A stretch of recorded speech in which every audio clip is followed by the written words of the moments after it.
ಸಂಕ್ಷಿಪ್ತ ಶ್ರೀ ಸಾಯಿ ಸಚ್ಚರಿತೆ 13ನೇ ಅಧ್ಯಾಯ. ಶ್ರೀ ಗುರುಭ್ಯೋ ನಮಃ.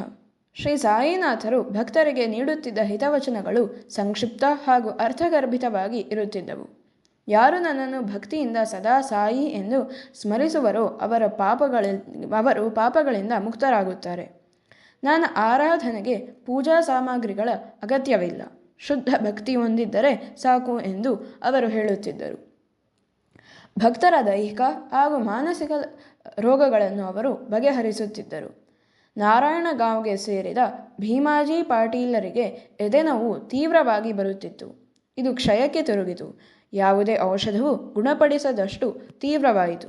ದಾರಿಗಾಣದ ಪಾಟೀಲರು ಬಾಬಾ ಅವರ ಭಕ್ತರಾದ ನಾನಾ ಸಾಹೇಬರನ್ನು ಕೇಳಿದಾಗ ಬಾಬಾ ಅವರಿಗೆ ಶರಣು ಹೋಗುವುದೊಂದೇ ಮಾರ್ಗ ಎಂದು ಸೂಚಿಸಿದರು. ನಾನಾ ಚಾಂದೋರ್ಕರೊಡನೆ ಪಾಟೀಲರು ಶಿರಡಿಗೆ ಪ್ರಯಾಣ ಮಾಡಿದರು. ಬಾಬಾ ಅವರ ದರ್ಶನಕ್ಕೆ ಹೋದಾಗ ಇದೇನು, ಈ ಕಳ್ಳನನ್ನು ಕರೆತಂದಿರುವೆ ಎಂದು ಶ್ಯಾಮ ಅವರಲ್ಲಿ ಹೇಳಿದರು. ನಂತರ ಸ್ವಲ್ಪ ಸಮಯದಲ್ಲೇ ಈ ಮಸೀದಿಯಲ್ಲಿ ಯಾರೇ ಕಾಲಿಡಲಿ ಅವರ ಕಷ್ಟಗಳು ದೂರವಾಗುತ್ತವೆ, ಈತನ ರೋಗ ಗುಣವಾಗುತ್ತದೆ ಎಂದರು.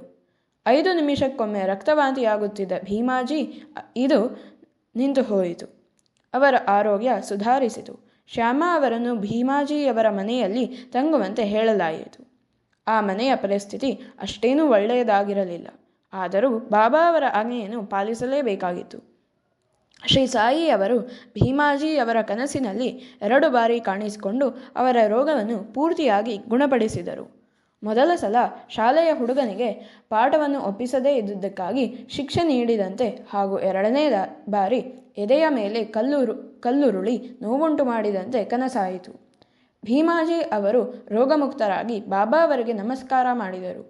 ಅಂದಿನಿಂದ ಭೀಮಾಜಿಯವರು ತಮ್ಮ ಮನೆಯಲ್ಲಿ ಶ್ರೀ ಸತ್ಯನಾರಾಯಣ ವ್ರತವನ್ನು ಶ್ರೀ ಸಾಯಿ ಸತ್ಯನಾರಾಯಣ ವ್ರತವಾಗಿ ಆಚರಣೆ ಮಾಡಲು ಆರಂಭಿಸಿದರು.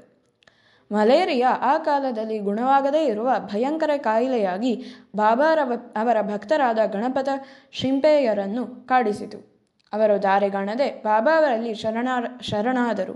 ಬಾಬಾ ಅವರು ಲಕ್ಷ್ಮೀ ದೇವಸ್ಥಾನದ ಮುಂದೆ ಒಂದು ಕರಿನಾಯಿಗೆ ಮೊಸರನ್ನವನ್ನು ಕೊಡು ಎಂದಷ್ಟೇ ಆಜ್ಞೆ ಮಾಡಿದರು. ಅವರು ಮೊಸರನ್ನವನ್ನು ನಾಯಿಗೆ ನೀಡಿದಾಗ ಅದು ಸಂತೋಷವಾಗಿ ಭಕ್ಷಿಸಿತು.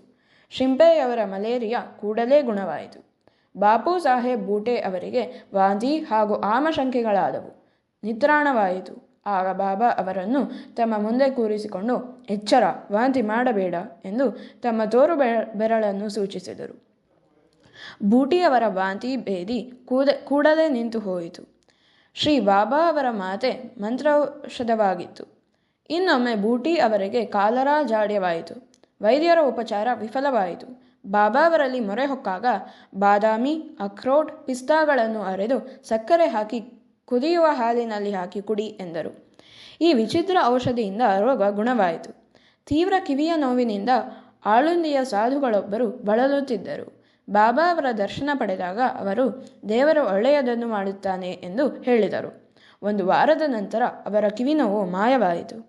ಒಮ್ಮೆ ಕಾಕಾ ಮಹಾಜನಿ ಅವರಿಗೆ ಅತಿಸಾರ ರೋಗ ಬಂದಿತು. ಬಾಬಾ ಅವರಿಗೆ ಇದು ತಿಳಿದರೂ ಸುಮ್ಮನಿದ್ದರು. ಒಮ್ಮೆ ಮಸೀದಿಗೆ ಕಲ್ಲು ಮಂಚ ಹಾಕುವಾಗ ಬಾಬಾ ಉದ್ರಿಕ್ತರಾದಂತೆ ಕೂಗಿಕೊಂಡರು. ಎಲ್ಲರೂ ಹೆದರು ಓಡಿಯೋದರು. ಕಾಕಾ ಮಾತ್ರ ಅಲ್ಲೇ ಇದ್ದರು. ಆಗ ಬಾಬಾ ಅವರು ಅಲ್ಲಿ ಯಾರೋ ಬಿಟ್ಟು ಹೋಗಿದ್ದ ಕಡಲೆಕಾಯಿ ಚೀಲದಿಂದ ಒಂದು ಹಿಡಿ ಕಡಲೆಕಾಯಿ ತಿಂದು ನೀರು ಕುಡಿದಾಗ ಅತಿಸಾರ ಮಾಯವಾಯಿತು. ಕಾಕಾ ಮಹಾಜನಿ ಅವರು ಕಲ್ಲು ಮಂಚ ಹಾಕುವ ಕೆಲಸವನ್ನು ಮತ್ತೆ ಎಂದಿನಂತೆ ಮಾಡಲಾರಂಭಿಸಿದರು. ಹರ್ದಾ ಗ್ರಾಮಕ್ಕೆ ಸೇರಿದ ದತ್ತೋಪಂತರು 14 ವರ್ಷಗಳಿಂದಲೂ ಹೊಟ್ಟೆ ನೋವಿನಿಂದ ನರಳುತ್ತಿದ್ದರು. ಯಾವ ಔಷಧಿಯೂ ಗುಣ ಮಾಡಲಿಲ್ಲ. ಆಗ ಅವರು ಬಾಬಾ ಅವರ ಮಹಿಮೆ ತಿಳಿದು ಶಿರಡಿಗೆ ಬಂದರು. ಬಾಬಾ ಅವರು ದತ್ತೋಪಂತರನ್ನು ದಯೆಯಿಂದ ನೋಡಿ ತಲೆ ಮೇಲೆ ಕೈ ಇರಿಸಿ ಆಶೀರ್ವದಿಸಿ ಉದಿ ನೀಡಿದರು. ಅಂದಿನಿಂದ ಅವರ ಹೊಟ್ಟೆ ಶೂಲೆ ನಿವಾರಣೆಯಾಯಿತು. ಶ್ಯಾಮ ಅವರು ಒಮ್ಮೆ ಹೊಟ್ಟೆ ನೋವಿನಿಂದ ನರಳುತ್ತಿದ್ದರು. ಬಾಬಾ ಅವರು ಸೋನಾಮುಖಿ ಕಷಾಯ ಕುಡಿ ಎಂದರು. ಆದರೆ ಅವರು ಹಾಗೆ ಮಾಡಲು ಅವರ ಹೊಟ್ಟೆ ನೋವು ಗುಣವಾಯಿತು. 2 ವರ್ಷಗಳ ನಂತರ ಮತ್ತೆ ಅವರಿಗೆ ಉದರ ಶೂಲೆ ಬಂದಾಗ ಬಾಬಾ ಅವರನ್ನು ಕೇಳದೆ ಕಷಾಯ ಕುಡಿದರು. ಈಗ ಅವರ ಹೊಟ್ಟೆ ನೋವು ಅತಿಯಾಯಿತು.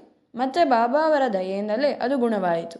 ಕಾಕಾ ಮಹಾಜನಿ ಅವರ ಸಹೋದರ ಹಾಗೂ ನಾನಾ ಸಾಹೇಬರಿಗೆ ಬಂದ ಉದರ ಶೂಲೆಯನ್ನು ಬಾಬಾ ಅವರು ಸರಳ ನಿಯಮಗಳಿಂದ ಗುಣಪಡಿಸಿದ್ದರು.